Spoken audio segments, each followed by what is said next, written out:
Монгол Улсын ерөнхийлөгчийн дэвшүүлсэн 100 жил 10 зорилт хөгжлийн санаачлага.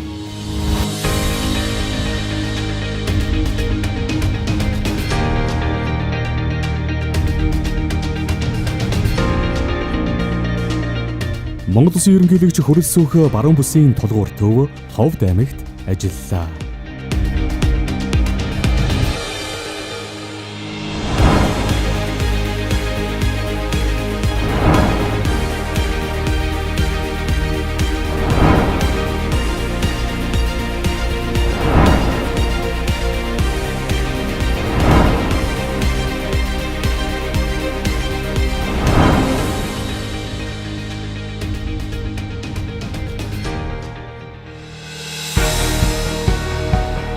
Монгол Улсын ерөнхийлөгч хөрөлсөөх аливаа улс шатхуун эрчим хүч хүнсээ дотоодоос хангадаг байх нь чухал гэдгийг үргэлж онцолдог. Үүнийг ажил хэрэг болгон олон талаацтай бодлого шийдвэр гарган ажиллаж байна. Тухайлбал улс орны нийгэм эдийн засгийн аюулгүй байдлыг хангах халамжаас хөдөлмөрт олборлолтоос боловсруулалтанд импортоос экспортод шилжих суурь реформын хүрээнд 100 жил 10 зорилт хөгжлийн санаачлагыг төрийн тэргүүнд дэвшүүлсэн нь эхнээсээ үр өгөөж өгч ард түмний дунд итгэл найдвар хүлээлт үүсгэж гэлжээ. Баруун бүсийн тулгуур төв Ховд аймагт сөндөрлөж буй бүтээн байгуулалтууд үүнийг гэрч болно.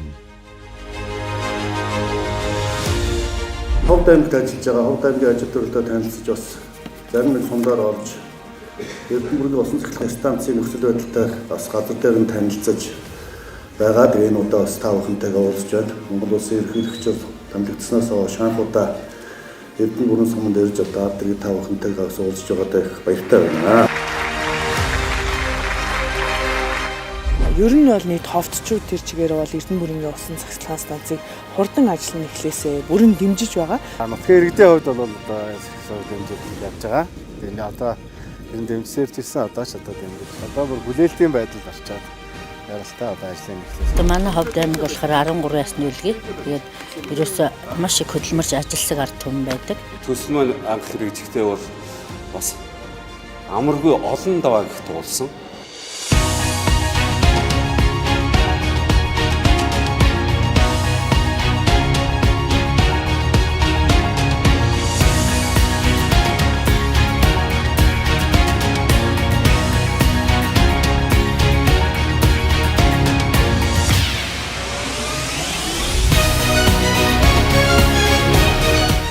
Монгол Улсын ерөнхийлөгч хөрөлсөөх ерөнхий сайд байхдаа Ховд аймагт 2 удаа ажиллаж байв. Тухайн үед шав тавих ёслолд оролцож байсан Ховд Эко цемент үйлдвэр энэ үеэр ашиглалтанд орсноо төрийн тэргүүний төдийгүй Монгол түмний бахархалд мөч болж үлдлээ. Одоогоос 4 жилийн өмнө миний тэргүүлсэн засгийн газар өндөр улс ферийн хөнгөр салхитай хөх болон хэмээх энэхүү үзэсгэлэн газарт Ховд Эко цементийн төслийг эхлүүлэх бүтээн байгуулалтын нийслэлийн ажиллагаанд оролцож байсан өнөөдөр эргэн дурсгал үнэхээр сэтгэл хангалуун сайхан байна. Тэгэхэд энэ ч ямар ч барилга байгуулалт байгаагүй тал газар байсан. Өнөөдөр ийм сайхан үйлдвэр сөндөрлөн босоод та бид энэ үйлдвэрийг нээж байгаадаа үнэхээр их сэтгэл догдолж байна.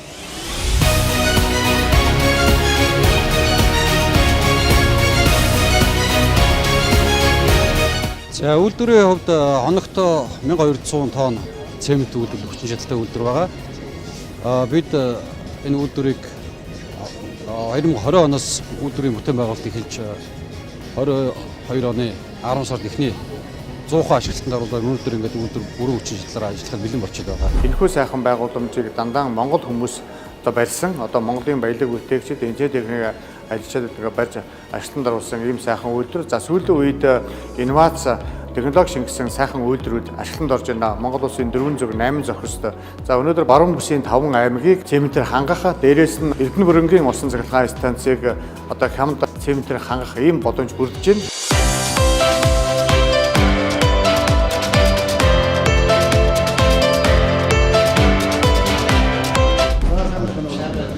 Баяр хүргэе. Амжилт хүсье. Улсын стратегийн ач холбогдол өгөхөд хамаахан үйлдвэрийн одоо ажилтан албан агчнаар болсон. Энэ шил тэдний бүгд баяр За анх үйлдвэрийн энэ баригдах талбай маань бол зүгээр юм сайхан ямар ч барилга байгууламж авахгүй зилүү сайхан тал байсан. Энд бид энэхүү томоохон бүтээн байгуулалтыг бол барьж байгууллаа. За энэ үйлдвэрийн бүтээн байгуулалтыг барихад бол ковидын үе яг таарсан 2020, 21, 22 онуудад ковид таараад нөхцөл байдал хэцүү байсан ч гэсэн манай үйлдвэр маань бол нэг ч өдөр гацхгүйгээр бүтээн байгуулалтаа үргэлжлүүлж явуулсаар өнөөдрийн түвшинд хүрсэн байгаа. Би энэ Вестал компанид 2021 онд ажилд ороод сувлэгч эдийн мэргэжлэр ажилд ороод одоо ингээ 23 он үнцэн ажилтсан болоод ингээд төв хөдөлгөөний оператороор ажиллаж байна. Энэ хугацаанд ингээд залуу хойч үе болох биднийгээ ингээд тусалж дэмжиж сургалтын суулгаж ингээд дээш нь өөр үнцэн ажиллаар ингээд ороод явж байгаа. Үнэхээр их баяртай байна. Тэгээд ингээд Ховд аймагта үнэхээр том зохион байгуулалтанд хөв нэмэр оруулсандаа үнэхээр бахархалтай байна. За эко гэдэг яг утгынхан дагуу тайлбарлах юм бол нийтдээ яг технологид бол манайх ус хэргэлдэггүй гэсэн үг. Ус хэргэлдэггүй. За үүнийгээ дагаад нийтдээ 82 хэсэг нэгжүүдэд тоос шүүх байгууламжийг бол байгуулсан байгаа. Энэ тоос шүүх байгууламж нь үйлдвэрийн технологитой холбоотой тоостой агаарыг шүүж аваад тоосыг нь технологийн горим руу эргүүлэн оруулдаг. Цэвэр агаарыг нь агаартай буцаад нийлүүлдэг гэсэн үг л дээ. Монгол Улсын ерөнхийлөгчийн дэвшүүлсэн 100 жил 10 зорилт хөгжлийн санаачлага.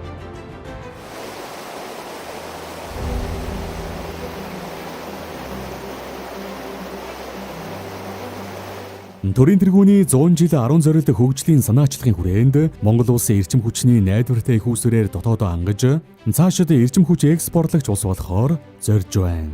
Үүнд чухал хувь нэмэр оруулах томоохон төслийн нэг нь 3 аймгийн 4 сумын газар нутгийг дамнсан томоохон бүтээн байгуулалтын төсөл болох Эрдэнэ бүрэнгийн усан цахилгаан станц юм.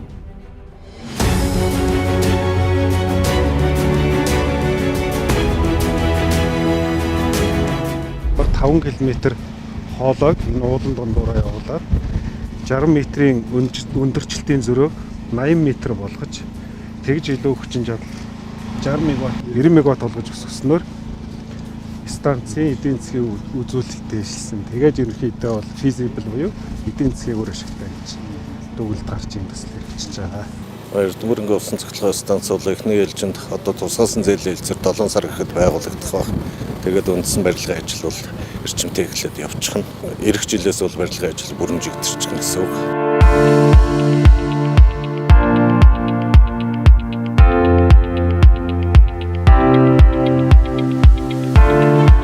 Ерөнхий сайд багтаа бас одоогийн ерөнхийлөгч маань энэ усан цахилгаан станцын нээлтийг шавыг тавьж исэн. Бараг 50 гаруй жил яригдсан. Ийм цахилгаан станцыг одоо ингээд 2019 онд эхлүүлж исэн. За өнөөдөр бол ингээд Т100 зураг төслийн ажил, макетын ажил бол бүрэн дууссан байна. Төрийн тэргүүн бас өөрийн биеэр ирж ажиллаж байна. 24 оны одоо 12 сарын 31 гэхэд бол хамгийн ихний ээлжинд ашиглалтанд цахилгаан станц бол Бөөрөлжөд цахилгаан станц байна. 350 МВт-ийн 2 турбинтай 300 МВт-ийн цахилгаан станц 2024 оны 4-р улиралдаа багтаа ашиглалтанд орох баг. Энэ үед бол бид нэр ерөнхийд цахилгаан эрчим хүчний дутагдлаас гарч эхэлнэ гэсэн ийм төлөвлөгөө бий. Дус цахилгаан станц баригдсанаар баруун 5 аймагуд дотооддоо хямд найдвартай их өвсвөртэй болж усалгаатай газар тариалан байгалийн аялал жуулчлал хөгжин энэ хэрээр орон нутаг иргэдийн ахуй амьдралд эерэг нөлөө үзүүлнэ. Үүнээс гадна усан цахилгаан станц Эрдэнэ бүрэн сумын байгаль экологид ямар ч сөрөг нөлөө үзүүлэхгүй гэдгийг эрдэмтэн судлаачид тогтоожээ.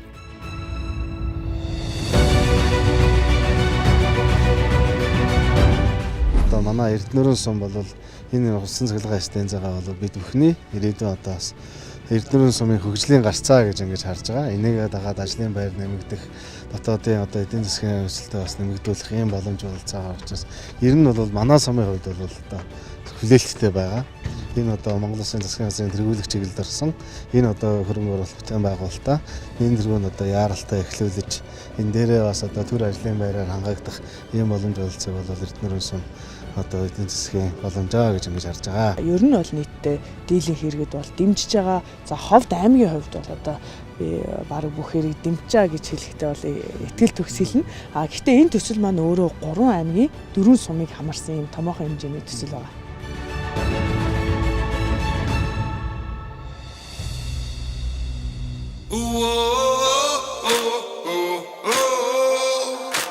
Нийт 2271 байнгын 1100 төр ажлын байр шинээр бий болж жилд дунджаар 376.2 тэрбум төгрөгийн орлого олгох шинэ Ховд үйлдвэрлэл технологийн паркт үйлдвэрээ байгуулахаар 85 аж ахуй нэгж үйлдвэрлэлийн төслөө эрүүлжээ.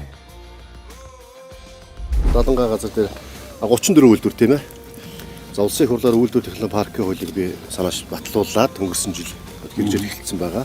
Энийг яг төрөөс дэд үтсэн шийдэж байгаа. Цахилгаан, дулаан, цэвэр бохируус, зам талбайг төр хийж өгөх юм. Тэгээд хувийн хвшнийхээ өөрсдөө энэ үйлдвэрийг өөрсдөө барьна. Энэ үйлдвэрийг тоног хэмжээ өөрсдөө оруулж ирнэ. Эндээс гарсан бүтээгдэхүүнүүдийн 5 жилийн хугацаанд бүх төрлийн татварч чөлөөлөх. Ийм байдлаар хууль батлаад өгсөн. Энэ хүрээндээ үндсэндээ бол Монгол улсын 21 аймгийн хэмжээнд жишг болох одоо энэ төслийг эдгээр эхлүүлээ.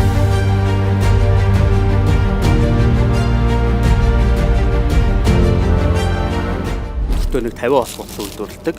Борлуулалт ерөнхийдөө тендерээр цахим тендерт оролцоод тэгээл нийтийн тендерээр бас хөшөөтийнхөө уурхаад центнийхээ үйлдвэрт одоо ингээ нийлүүлж байгаа. Манайх 25 жил үйл ажиллагаа болохдоо дотооддоо бол ерөнхийдөө мах борлуулж байгаа. Дандаа экспортлоо чиглэж ажиллаж байсан. Одоо тэгээд манай орон нутаг бусад нөгөө дэд үтсэн асуудлуудаас бол манай үйлдвэр одоохондоо хоцрогдоод байна. Тэгээд бид нэр энэ шинэ ийм төсөл санаачилсантай холбогдуулаад бид нэр шинээр хэзүү батал хийгээд өөрсдөө энэ дээр мах боловсруулах үйлдвэрийн төслөө өгч сонгож алгуултанд орохоор ингэ явж байгаа. Ер нь бол ингээд нэг малчтаас 5,000 төгрөгөөр авсан үлэнгэцээ хусч цэвэрлэхээр нэг хаягдал гарна. Хаягдлыг нь дахин боловсруулах ямар арга вэ гэдгийг судалсан чинь энэ маань ерөөсөө малын гарлаас ямар ч тийм хаяг эд байдгүй юм байна. Энийг ингээд боловсруулахаараа мис заслын одоо хагалгааны утас байдаг шүү дээ. Ямар ч тийм нөгөө хүний бие торгоо тэрийг гаргадаг тийм хаягдлаас нь мис заслын утсыг гаргадаг болсон бас гепар ингээд хүний биед маш хэрэгтэй цус шингэлэгчийг бас эндээс гаргадаг.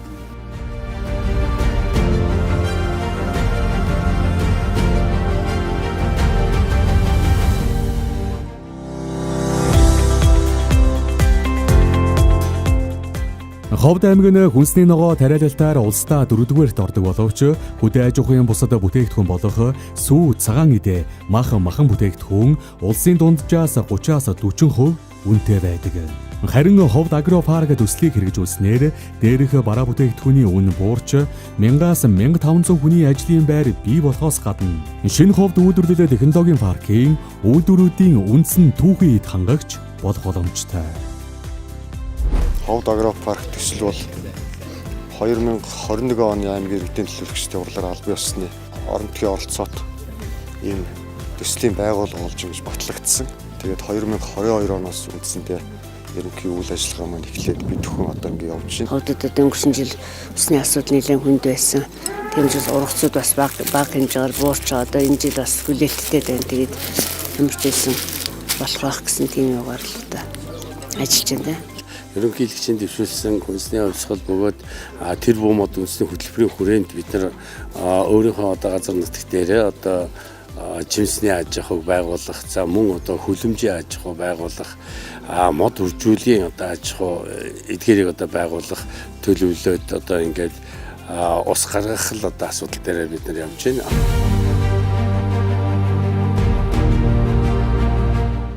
Хүнс эрүүл бол хүн эрүүл байна. Монгол хүн эрүүл байна. Монгол хүн эрүүл бол Монгол түмэн бол одоо хүчрхэг байна гэсэн одоо ураа заалт бас маш том сайхан сургаалын гэлсэн байдаг ерөнхийлөгч маань. Тэр хүний гаргасан уриалгыг манай аймаг сум маань хүлээн авч газар тариалгынхаа төрлийг бас олшруулж ингэ тариалалтаа бид ингэж явуулж байгаа. Миний хийж бүтээж байгаа бүтээл Ховд аймгийн дээдлэлт 4 газрын мод тарьсан хуваарь тэр дотор төрөлбөрийн жимслэг тарьдаг.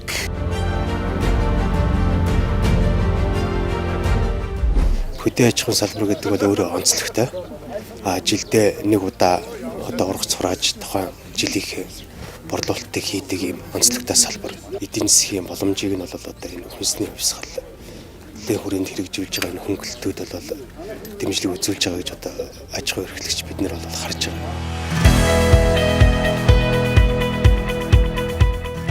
Тэгвэл ард иргэдэд бол өдөр болгон шинэ цэвэрс хямд цугаар хангах тийм зорилготойгоор байгуулагдал одоо зорилгоотойгоо үйл ажиллагаа хийж байгаа. Энэ бол Ховд агро парк том төслийн одоо нэг нь нэгж тийм ээ нэгж төсөл. Ер нь бол бидний хүрийн фермийг нэг 8 жирхэг байх ёстой юм байна. Нэг Ховд аймаг бол сүү махаа бол эндээс хангаа явах юм байна гэсэн тийм утгаар эхэлж байгаа бол энэ бол анхдагч төслийнх нь нэгж байгаа. За Ховд аймгийнхны хувьд бол их маш онцлог. Ялангуяа одоо хүнсний ногооны тариалтаар бол улстай дээгүүрт ордог ийм аймаг. Шин тутамд ус энэ тэжээлийн таримлыг тариалах. За ялангуяа Эрдэнэ шишийн таримлыг одоо тарилах чиглэлээр нэлээд тийм амжилттай туршилт судалгаанууд хийгдсэн байна.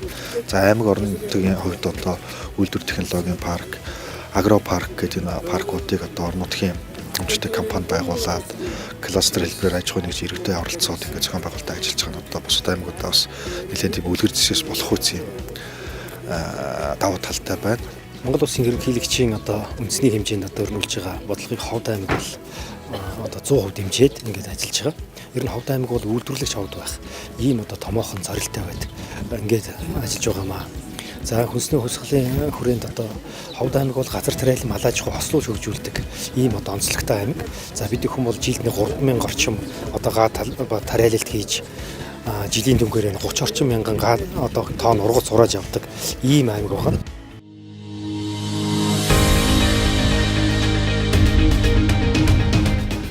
Монгол Улсын ерөнхийлөгч хүрэлцүүлэх хүнс эрүүл байвал Монгол хүн эрүүл байна. Монгол хүн эрүүл байвал Монгол үндэстэн хүчрэх байна гэж үзэн 100 жил 10 зориул санаачлагдаа хүнсний аюулгүй байдал хангамжийн асуудлыг багтааж үндэсний хөдөлгөөн болгон өрнүүлсэн нь ард түмний дунд хүнсний хувьсгал гэгдэх болж үйлдвэрлэгчдийн урам зориг авах томоохон ажил болжээ. Энэхүү хөдөлгөөнийг Ховд аймгийн баялаг бүтээгчид дэмжиж байгаагаа илэрхийлэхийн зэрэгцээ санал хүсэлтээ хэллээ. Хөдөө орон нутагт бид нар энэ банкны өндөр үнэтэй зээлтэйгээ арай ядан өсгөө явж байгаа. Тэгээ өрсөлдөөн бол шударга биш байна. Энэ дээр одоо яг ямар бодлого болж байна? Банкны үнэтэй зээлээр одоо бид нар олон жил явсан. Тэгээ одоо энэ бол үндэ туйлдуулж байна. Тэгээ одоо ийм гоё зээл гарч байгаа чинь баяртай. Тийм олон үйлдвэрлэл нэг дор нэг зэрэг хөгжих болсон чинь нөгөө талаа зах зээл баг. Тэгэхээр нөгөө үйлчлэгээний салбараа давхар авч явмаар байна. Өнөөдөр хамгийн гол юм юу гэхээр энэ сайхан гүнбэлттэй зээл орж ирж байгаа 7 хоногийн өмнөөс баярлсан. Хамгийн гол одоо ач холбогдол өгч байгаа зүйл нь бол одоо хүнс хөдөө аж ахуйн салбарын чиглэлийн мал аж ахуй газар тариалан за хүнсний үйлдвэр үйлчлэгээ эрхэлж байгаа хүмүүсүүд одоо хөнгөлтэй зээл олгож байгаа. Ялангуяа 13-6 гэсэн ийм харьцааны зээлийн хэлбэрийг зээлийн одоо үйл ажиллагааны чиглэлийн юмнуудыг сайн тодорхой мэдээлэл өглөө. Энэ бол одоо бас ач холбогдол өгсөн, үр дүнгээ өгсөн ийм ажил гэж бодож байна. Монгол Улсын ерөнхийлөгчийн дэвшүүлсэн 100 жил 10 зорилт хөгжлийн санаачлага. Цар тахлын дараах нөхцөл байдал геополитикийн асуудал дэлхийн нийтэд хүнд туссан энэ цаг үед монголчууд бид дэлхийн эдийн засгийн дархлаагаа сайжруулж эмзэг байдлаа бууруулах томоохон хариуцлагатай нүүр тулж байна. Төрийн тэргүүний санаачилсан зорилтуудыг амжилттай хэрэгжүүлснээр Монгол улс хүчирхэг эдийн засагтай хөгжингүй улс болж чадна гэж үзжээ. Энэ бол дан ганц төр засгийн үүрэг хариуцлага биш, харин Монгол хүн бүрийн хамтран ажиллах, сэтгэл зүрэхээ зориулах асуудал юм. 100 жил 10 зорилт хөгжлийн санаачлага бол монголчуудын эдийн засгийн тусгаар тогтнол аюулгүй байдлыг хангах их өвлсийн эхлэл юм.